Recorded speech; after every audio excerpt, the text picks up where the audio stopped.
मेरी शादी एक बहुत ही अमीर ख़ानदान में हुई थी।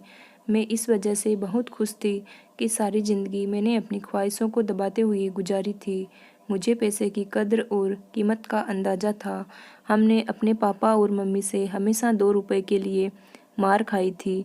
जब मेरी शादी अमीर खान घराने में हुई तो मेरे कुछ नहीं कहा, किसी से कुछ नहीं पूछा कि शादी किससे करवाई जा रही है। मुझे तो इस बात की खुशी थी कि मैं ब्याह कर इस जेल से निकलकर एक बड़े से महल में जाऊंगी, जहां आगे पीछे नौकर मेरी सेवा करेंगे और मैं बस उनको हुक्म दिया करूंगी।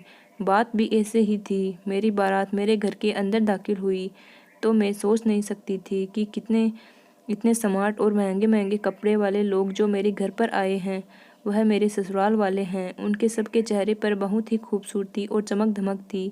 हमारा मोहल्ला तो गरीबों का मोहल्ला था।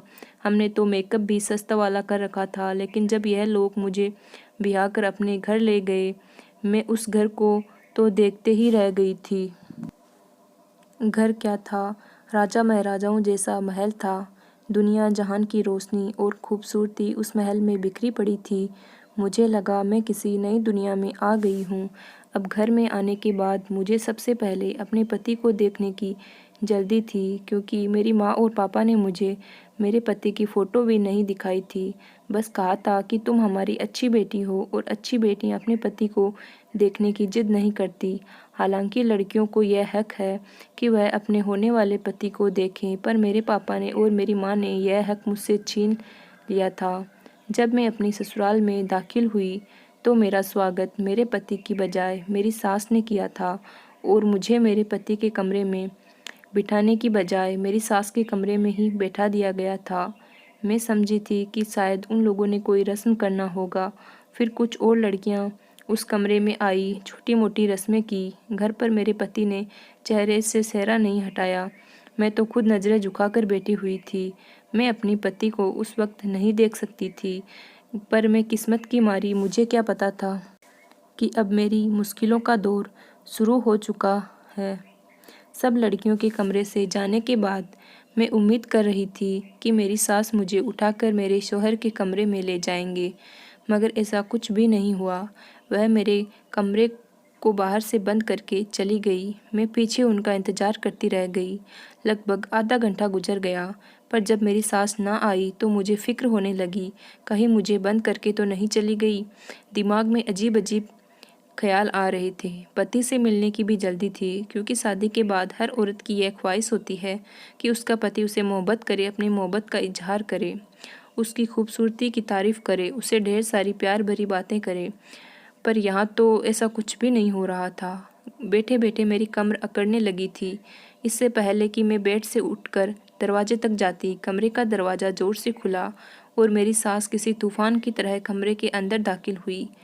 लेकिन हैरत उस वक्त हुई जब उन्होंने कमरे को अंदर से कुंडी लगा दी। यह काम तो मेरे पति का होता, मैं दिल में सोचने लगी। मैंने नज़रें उठाकर अपनी सास की तरफ देखा तो मेरे करीब आकर बैठ चुकी थी। मेरे साथ मुझे बहुत ही गौर से देख रही थी। फिर थोड़ी देर बाद बोली, बेटी, मैं अच्छी तरह जानती हूँ कि तुम्हारे मन में क्या चल रहा है। तुम यही सोच रही हो कि मेरा पति कमरे में अब तक क्यों नहीं आया और मेरी सास बार बार कमरे में क्यों आ जाती है और तुम एक कमरे में बंद कर देती हो। तो बस बेटी, मैं नहीं चाहती कि तुम्हारी खूबसूरती को किसी की नज़र लगे। मैं तुम्हें तुम्हारे पति के पास भेजूंगी, ज़रूर भेजूंगी, पर अभी उसका टाइम नहीं आया। तो फ़िलहाल मेरे कमरे में बैठे हो। और हाँ, ऐसा करो कि यह कपड़े बदल लो और कोई कंफर्टेबल से कपड़े पहन लो, ताकि तुम सोने में आसानी रहे। मेरे सास बहुत अच्छी थी। उनके चेहरे से ही शराफत नज़र आ रही थी। पूजा पाठ में भी बहुत ज़्यादा विश्वास रखने वाली थी। मुझे भी खुशी हुई कि चलो, अच्छी बात है कि मेरी सास बहुत ज़्यादा मॉडर्न नहीं है, क्योंकि मैं खुद सीधी सादी और गरीब सी लड़की थी। से मॉडर्न घर आने में आती तो मेरी ज़िंदगी मुश्किल हो जाती। वैसे भी मुझे अभी तक फैशन करना, मेकअप करना तक नहीं आता था। ना खामोशी से बैठी रह गई। मैंने कपड़े बदल लिए और फिर थोड़ी देर भगवान के सामने खड़ी होकर अपने मन की तसल्ली की। भगवान की पूजा की। पूजा ख़त्म करने के बाद मैं बेड पर आकर लेट गई और फिर पता नहीं मुझे कब नींद आ गई। मैं सो गई। जब मेरी आँख खुली तो मैं अपनी सास के कमरे में ही थी। मुझे बुरा नहीं लगा था। कि मेरी सास मेरा इतना ख्याल रख रही थी, इसलिए फिर मैं बुरा क्यों मानती। मेरी सास ने आकर मुझे हरे रंग का एक जोड़ा पहना दिया। कहने लगी, यह पहन लो, मैंने तुम मेहमानों से मिलाना है। अब दिन का वक्त हो गया है, तुम अपने पति को बाद में देख लेना, फिलहाल इस वक्त मेहमानों से मिलना है। मेहमान तुम्हें देखने आ रहे हैं, हमने बलिया भी तो करना है। मैं खुश हो गई। मैंने अच्छी तरह से कपड़े पहनकर खुद को तैयार कर लिया और तो मिलने के लिए मुझसे बारी बारी आने लगी। खानदान की नई सदस्य थी, इसलिए मुझसे मिलने के लिए बहुत सारे लोग आए थे, पर जो भी मुझे देखता वह बड़ी अजीब नज़रों से देखता और घूरता ही चला जाता। यह ऋतिक की बीवी है। हर मिलने वाली औरत अजीब सा मुंह बनाकर यह बात ज़रूर कहती कि यह ऋतिक की बीवी है। सारी मेहमान औरतें मुझे मुड़ मुड़ कर ऐसे देखती हैं जैसे मैं कोई अजूबा हूँ। मैं लोगों की नज़रों का मतलब नहीं समझ पा रही थी कि आखिर वो सब ऐसा क्यों कह रही हैं, पर मुझे मुड़ मुड़ कर क्यों देखती है। लेकिन एक बात अजीब थी कि किसी ने भी मेरे पति ऋतिक का जिक्र नहीं किया था, ना ही ऋतिक के बारे में कुछ पूछा। सबकी नज़रों का निशाना मैं ही बनी हुई थी। सबकी निगाहों में मैंने अपने लिए तरस देखा था। मुझे देखने वाली हर औरत मुझसे यह ज़रूर कहती कि भगवान तुम पर दया करे और तुम्हारी ज़िंदगी को आसान करे। मुझे बहुत अजीब लगता, क्योंकि मेरे ससुराल वाले बहुत ही अच्छे लोग थे। उन्होंने मेरे साथ अब तक कुछ भी गलत नहीं किया था, बल्कि मुझे हाथों हाथ ही लिया था। मुझे यह महसूस ही नहीं होने दिया था कि मैं किसी गरीब घर से आई हूँ। लेकिन मुझे क्या पता था कि यह हमदर्दी ऐसी गरीबी की वजह से नहीं, बल्कि मेरी बदनसीबी की वजह से सब लोग दिखा रहे थे। थोड़ी देर बाद मेरी सास मुझे कमरे में बैठाकर बाहर चली गई। अभी तक मैंने अपने पति को नहीं देखा था। जब मेरी सास मुझे कमरे में छोड़कर जाने लगी तो मैंने अपनी सास से कहा, माँ जी क्या बोली? माँ नहीं होगा मेरे साथ से मुस्कुरा पड़ी और मेरा हल्के से कान खींचते हुए बोली, मुझे पता है तुम बोली मैं के लिए क्यों कह रही हो, क्योंकि तुम्हें ऋतिक को देखना है ना, इसलिए। लेकिन बहुरानी, ऋतिक का दीदार करना इतना आसान नहीं है। ऋतिक का दीदार करने के लिए, उसका चेहरा देखने के लिए तुम्हें बहुत सारे इम्तिहानों से गुजरना पड़ेगा। बहुत सारे इम्तिहान तुम्हें पास करने पड़ेंगे, तब कहीं जाकर तुम अपने पति यानी कि ऋतिक का चेहरा देख सकोगी। कैसा इम्तिहान? मैं एकदम घबरा गई और पूछ बैठी। तो मेरी सास बोली, पहले तुम खुद को ऋत्विक के काबिल बनाना होगा, ऋत्विक के काबिल बनाना होगा। अगर मैं ऋत्विक के काबिल नहीं थी तो उन्होंने मुझसे शादी क्यों की? मेरी जुबान पर शिकायत आ ही गई। अब जाहिर है इतनी देर से आंख में चोली चल रही थी। मेरा हक तो बनना था कि मैं अपने पति के बारे में अपनी सास से सवाल कर सकूं। मेरी सास मेरी बात सुनकर कानों को हाथ लगाकर कहने लगी, अरे भाई, पति से मिलने के लिए इतनी जल्दी? हमारे ज़माने में तो लड़कियां इतना शर्माती थी कि जब कोई रिश्ता लेने के लिए उनके घर में आता था तो वह सामने ही नहीं आती थी, और फिर पति से हफ्ता हफ्ता नज़रें नहीं मिला पाती थी। पर आजकल की वह लड़कियां, उन्हें तो पति से बात करने का बड़ा शौक होता है। मेरी सास की सोच बहुत ही पुराने ज़माने की थी। मैंने खामोश रहना ही अच्छा समझा। चलो, आखिर अपने बेटे को कितने दिन तक मुझसे दूर रखेंगे? वह भी मुझसे मिलने के लिए बेचैन नहीं होंगे, क्योंकि जब मर्द शादी करता है तो बीवी से मिलने का दिल उसका भी करता है। मैं अकेली तो नहीं तड़प रही थी।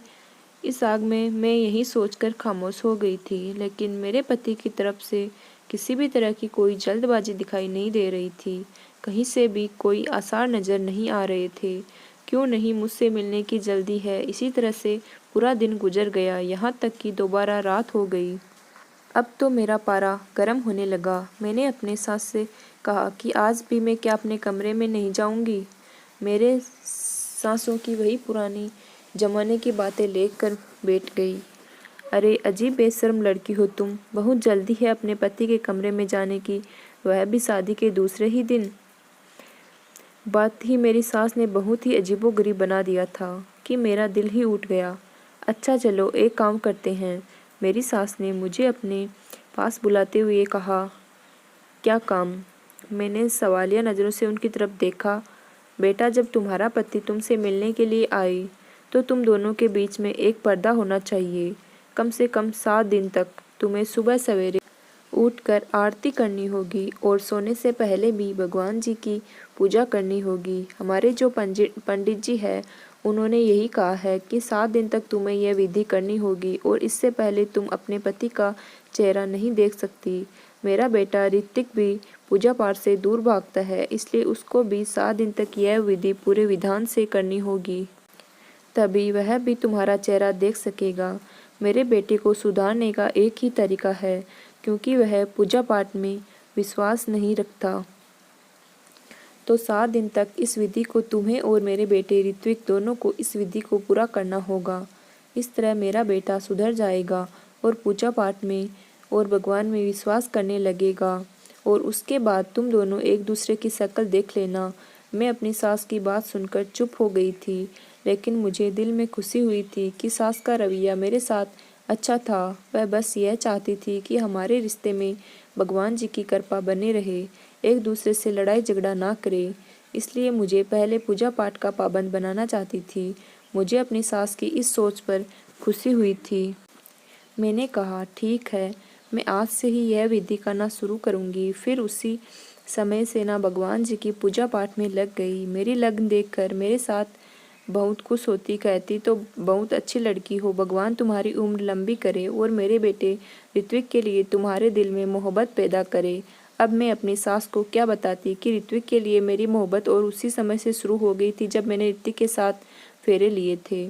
अभी एक ही दिन गुजरा था कि मेरी सास से कमरे में आई और कहने लगी कि बेटा, पंडित जी ने कहा है तुम्हें दिन में 2 बार नहीं बल्कि 5 बार पूजा पाठ करना पड़ेगा। अरे, अभी तो तुम एक ही बार सुबह को ही पूजा की थी, तो तुम अपने पति से नहीं मिल सकती। मैं उदास हो गई, लेकिन फिर मैंने सोचा चलो कोई बात नहीं, मैं अपने पति के लिए दिन में 5 बार भी पूजा कर सकती हूँ। इसी तरह अगला दिन गुजर गया। अगले दिन मैं पूरी 4 टाइम पूजा की थी। सोने से पहले भगवान की पूजा करना रह गया था। मैं बहुत खुश थी कि चलो कम से कम मैं अपने पति से मिल सकूंगी, क्योंकि मेरी सास ने कहा था कि 7 दिन से पहले पति का चेहरा नहीं देखना। लेकिन अगर तुम पूरी ज्ञान लगन से पूजा करती हो तो सिर्फ पति को देखे बिना उससे मिल सकती हो। मैंने सोचा था चलो कोई बात नहीं, पति की आवाज़ तो सुन सकती हूँ। अगर पति का चेहरा नहीं देख सकती थी तो मैं उसे कम से कम बातें तो कर सकती हूँ। मैं अपने कमरे में बैठी थी और इन्हीं हसीन ख्यालों में खोई हुई थी कि मेरी सास आई और कहने लगी कि सपनों में रहने की वजह सबसे पहले रात वाली पूजा कर लो, क्योंकि जब तक इस दिन की पूरी 5 पूजा नहीं कर लेती मैं तुम्हें अपने बेटे से नहीं मिलने दूंगी। वह अपने हाथ में एक सफ़ेद कलर का दुपट्टा लेकर आई थी। कहने लगी, इस दुपट्टे को अपने सर पर डाल दो, तभी पूजा करना। यह दुपट्टा हमारे पंडित जी ने दिया है, कहा है कि रात को इसे सर पर डालकर ही पूजा करनी है। मैं अपनी सास के हाथ से को दुपट्टा ले लिया और सर पर डालकर भगवान जी की पूजा करने लगी। उसी दुपट्टे से हल्की हल्की खुशबू आ रही थी जो मुझे बहुत अजीब सी लग रही थी। मुझे अजीब सा महसूस हो रहा था, किसी अनहोनी का एहसास हो रहा था, लेकिन फिर भी मैंने उस दुपट्टे को अपने सर पर डाल रखा। लेकिन धीरे धीरे मेरा सर भारी होने लगा, मेरे सारे हाथ पैर ढीले पड़ गए और मैं नहीं बैठती चली गई। मुझे महसूस हुआ कि जैसे किसी ने मुझे गोद में उठाकर बेड पर लिटा दिया। फिर पूरी रात ऐसे ही निकल गई। समझ ही नहीं आ रहा था कि मैं सोई हुई हूँ या जागी हुई हूँ। यहाँ तक कि जब सुबह मेरी आँख खुली तो मेरे सर में हल्का हल्का दर्द हो रहा था। मेरी नींद पूरी नहीं हुई थी, मुझे कोई भी ताजगी नहीं थी। अजीब सी थकावट थी जिससे मुझे घेर रखा था। मैं बहुत अजीब सा महसूस कर रही थी, तबीयत भी भारी सी लगी। मेरी सास उठकर मेरे कमरे में आ गई। ये लो बेटा, दूध पी लो। मेरी सास ने मेरी तरफ दूध का गिलास बढ़ाते हुए कहा, तुम थक गई होगी, सारी रात पूजा पाठ जो की है। सास के बाद संकेत से बोली, नहीं माँ जी, मैंने कहाँ पूजा पाठ की, पूजा पूरी भी नहीं हो पाई थी, किसी वक्त मुझे नींद आ गई थी। मेरी बात सुनकर मेरी सास बोली, ओहो बेटी, यह क्या कर दिया। अब तो मैं तुम्हें आज भी ऋतिक से मिलाने से नहीं सकती। मेरी सास ने मेरे सर पर बम गिरा दिया। तो क्या मैं अपने पति से मिलने के लिए सारी जिंदगी ऐसे ही तरसती रहूंगी? मेरी बात सुनकर मेरे साथ जोर से हंस पड़ी। मेरी सास कहने लगी, मैंने कब कहा कि तुम ऋत्विक से नहीं मिल सकती?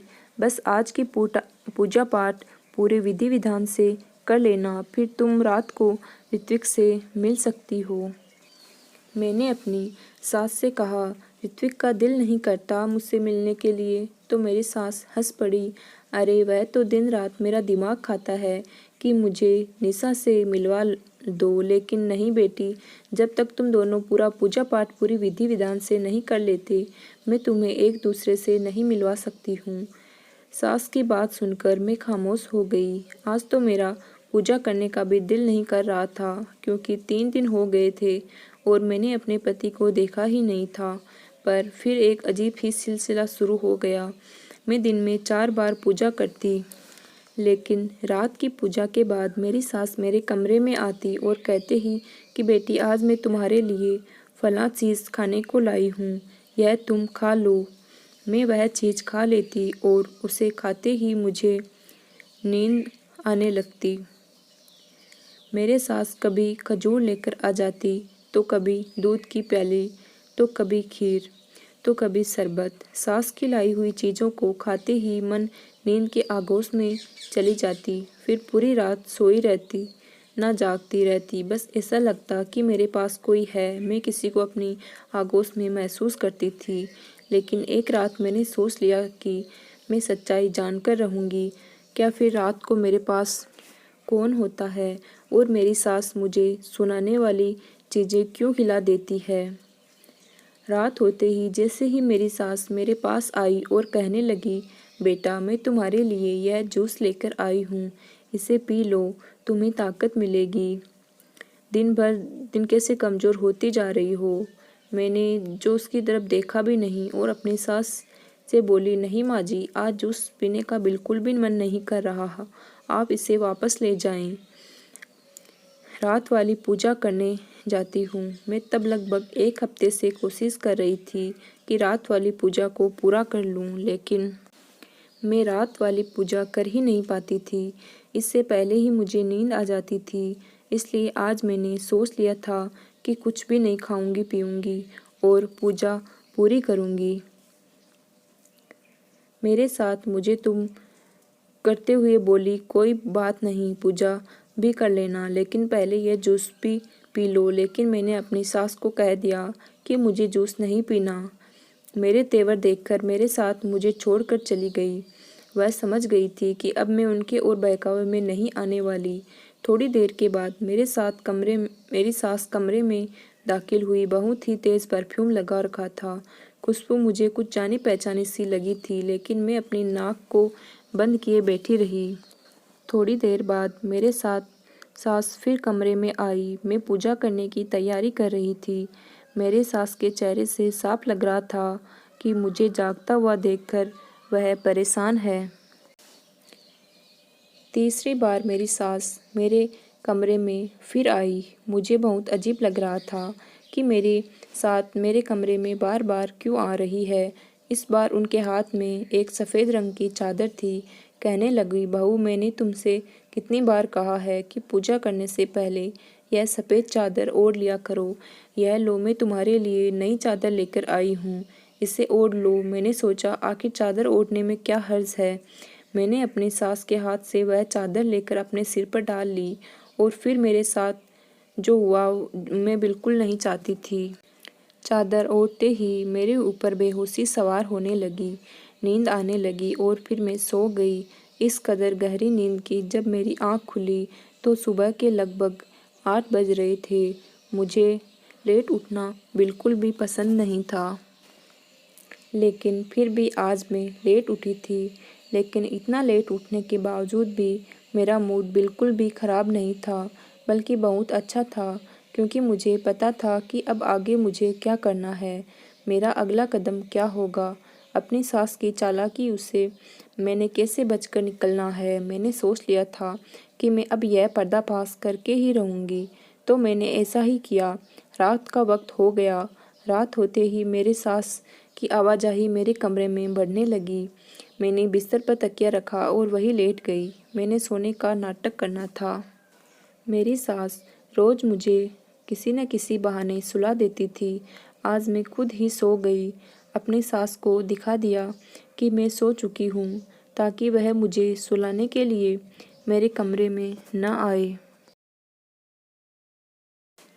अभी लगभग 10 मिनट गुजरती मुझे सोने का नाटक करते हुए कि कमरे के अंदर हलचल महसूस हुई। मेरे कमरे का दरवाज़ा खुला, फिर कुंडी लगाने की आवाज़ आई। किसी के भारे कदमों की आवाज़ मेरे कानों में पड़ रही थी, पर मैं आंखें खोलकर देख नहीं सकती थी। फिर मैंने देखा कोई धीरे धीरे चलते हुए मेरे करीब आया है। यह कोई मर्दाना कदम थे जो मुझे महसूस हो रहे थे। तभी मेरे कान एकदम से खड़े हो गए थे, क्योंकि किसी ने मुझे छुआ था। मुझसे बर्दाश्त नहीं हुआ। मैंने अपनी आंखें खोलकर सामने देखा, जो कि ना कि बर्दाश्त था। सामने खड़े इंसान को देखकर मेरे सर पर आसमान गिर पड़ा। मैं सोच भी नहीं सकती थी कि मेरे साथ मेरे इतना बड़ा धोखा कर सकती थी। मेरी आंखों से टप टप आंसू बहने लगे। मैंने शादी के बारे में क्या क्या सोचा था और मेरे साथ क्या हो गया। हे भगवान, मैं कहाँ फंस गई हूँ। मैंने दिल ही दिल में सोचा। मेरे दिल की धड़कन तेज हो चुकी थी। मैं बेड से उतरकर किसी बात की परवाह न करते हुए कमरे से भागी और भागती हुई बाहर आ गई।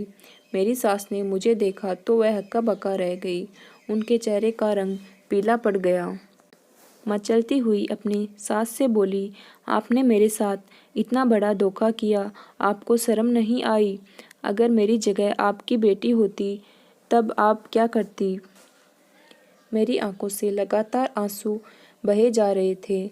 आपने अपनी औलाद पैदा करने के लिए यह सब कुछ किया।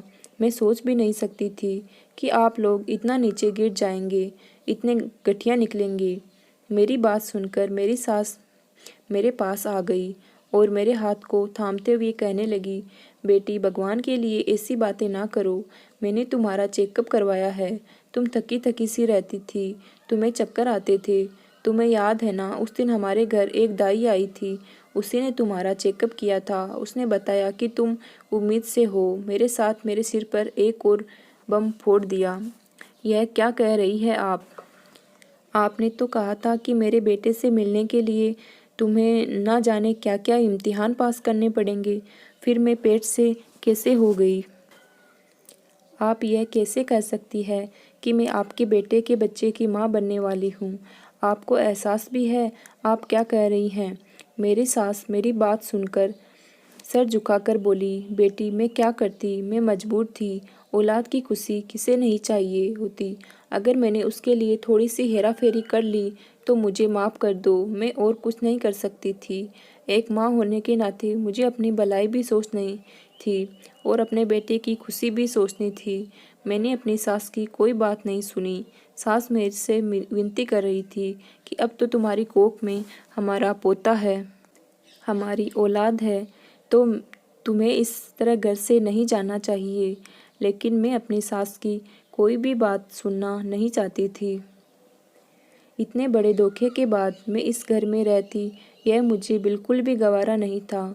मैंने अपने आप को कमरे में बंद कर लिया और अपना सामान पैक करने लगी और फिर सीधा अपने माँ बाप के घर आ गई। माँ बाप को भी मैंने सारी कहानी सुनाई। मेरी माँ मेरी बात सुनकर हक्का बक्का रह गई। बोली कि बेटी, हमें माफ़ कर दो, हमें यह सब पता था, लेकिन हमने तुम्हें यह बात जानबूझकर नहीं बताई थी। मैं सोच भी नहीं सकती थी कि मेरी माँ मेरे साथ ऐसा कर सकती थी। मैंने कहा, आप लोग तो मेरे अपने थे, फिर आप लोगों ने मेरे साथ इतना बड़ा धोखा क्यों किया? मैं रोने लगी तो माँ ने मेरा हाथ थाम लिया। कहने लगी, बेटा, हमें माफ़ कर दो, हम मजबूर थे। तुम्हें तो पता है कि बेटियों के माँ बाप हमेशा कितने मजबूर होते हैं। अपनी माँ की बात सुनकर मची कपड़े में बोली, आप मजबूर नहीं थे, आप लालची थे।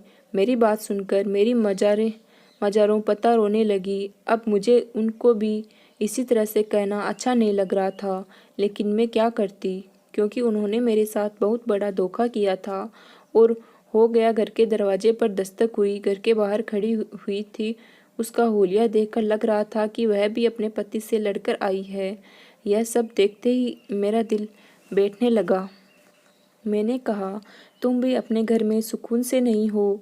तुमको सुकून नहीं तो मुझे कैसे हो सकता है।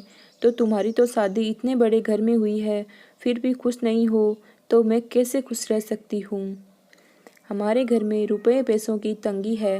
रोज़ घर में लड़ाई झगड़े होते हैं। मेरा पति मुझे मारता पीटता है।